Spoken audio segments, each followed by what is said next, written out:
On Central tonight, unemployment jumps to its highest level for almost 2 decades. Figures out today show it's the young who are paying the price for the economic downturn. But there is a glimmer of hope. Projects across the Midlands are providing valuable work experience for the long-term unemployed. Everybody says that there are jobs out there and it's just young people today. It's really hard.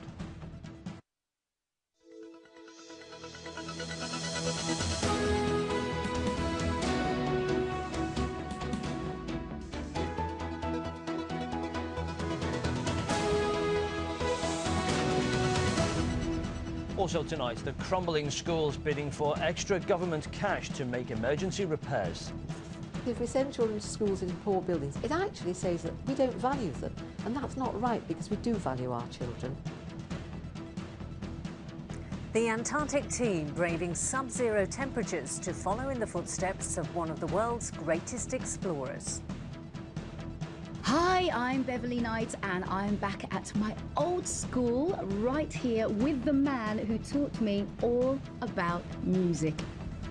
I always knew she'd do well.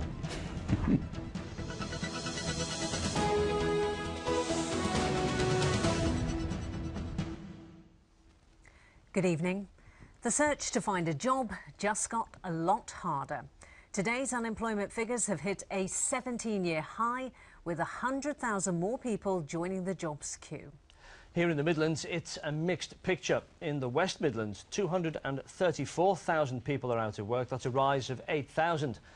In the East Midlands, there are 183,000 people out of work. Now, that's a fall of 1,000, and the region was only one of 2 in the country which registered a drop.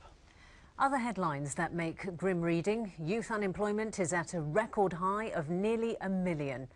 And critics of David Cameron's policies say his economy is in tatters. But there are projects across the Midlands designed to get everyone back in work. Yeah, and I've been to one such scheme to hear from youngsters who've already been out of work for up to 3 years. Memory Undlov and Joshua Merchant are both desperate for a job. Today they're on a training scheme run by the Prince's Trust and the brewery chain Whitbread. Memory and Joshua are getting a try-out at this hotel near Solihull. At the end, they're not guaranteed a job, but they are guaranteed an interview. Joshua is from Chelmsley Wood. He's 18. He's got 14 GCSEs, and he's been looking for a job for 6 months. He's applied for more than 50, but he's had no luck.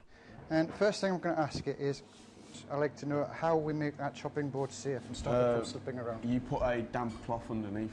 Correct, 100%. He joined the army at 16, but he injured his ankle and he was medically discharged. He's so determined to find work that he pounds the streets, taking his CV to businesses. Everybody says that there are jobs out there and it's just young people today. It's really hard, even with the army reference which I got. Even with all my qualifications, I still can't get a job.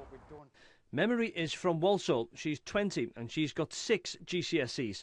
She's been looking for a job for 3 years and she's applied for more than 20. I really want to get a job, but I can't really get a job. I don't think if I don't have any qualifications or experience or skills. Young people are trying to get a job. If they find they can't do that, it really does knock their self-esteem, their confidence. So they feel there's no way out, and every door they turn is closed.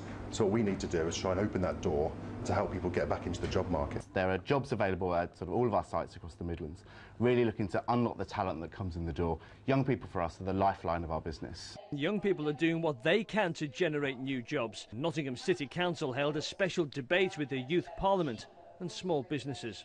Everyone recognises the need to get the young into work. What would it mean to you to get a job? Everything. Like, more money coming in, better myself. What difference would it make to your life if you did get a job?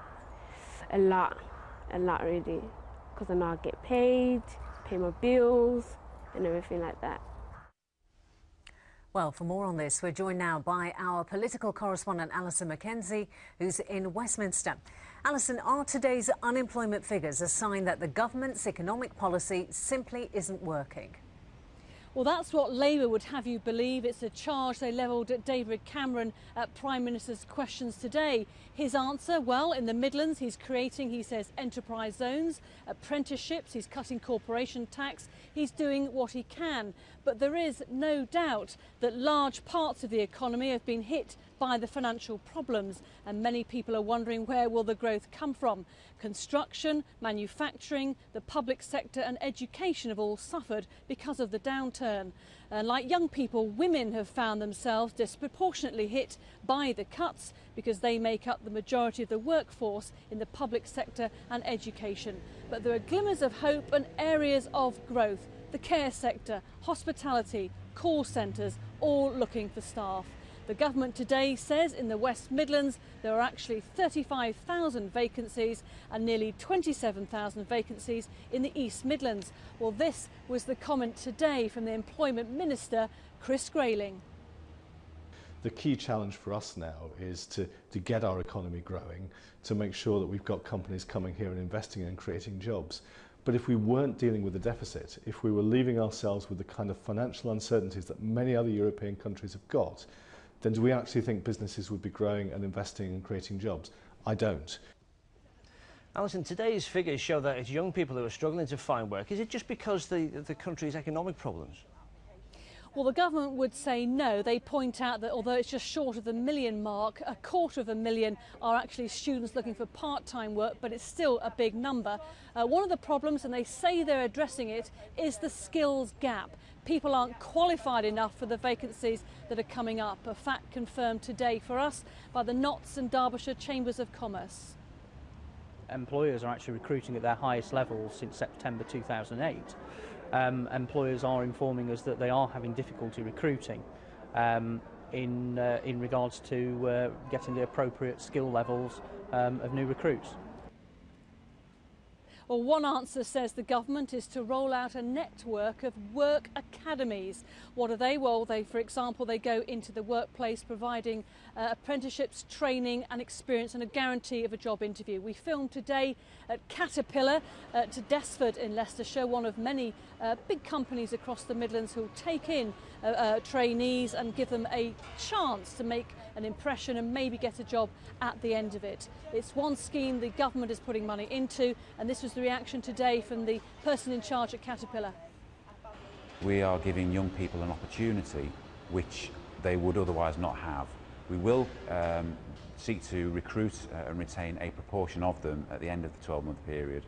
But even if they're not retained, they're much better off because they've got all that work experience and a transferable qualification. The fact of the matter is that manufacturing in this country continues to expand and progress, and what we need more than anything are young people to come in to provide us with the next generation of Caterpillar employees.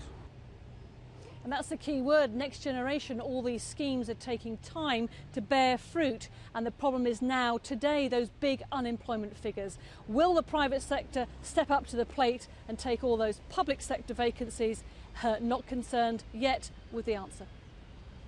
Alison, thanks very much.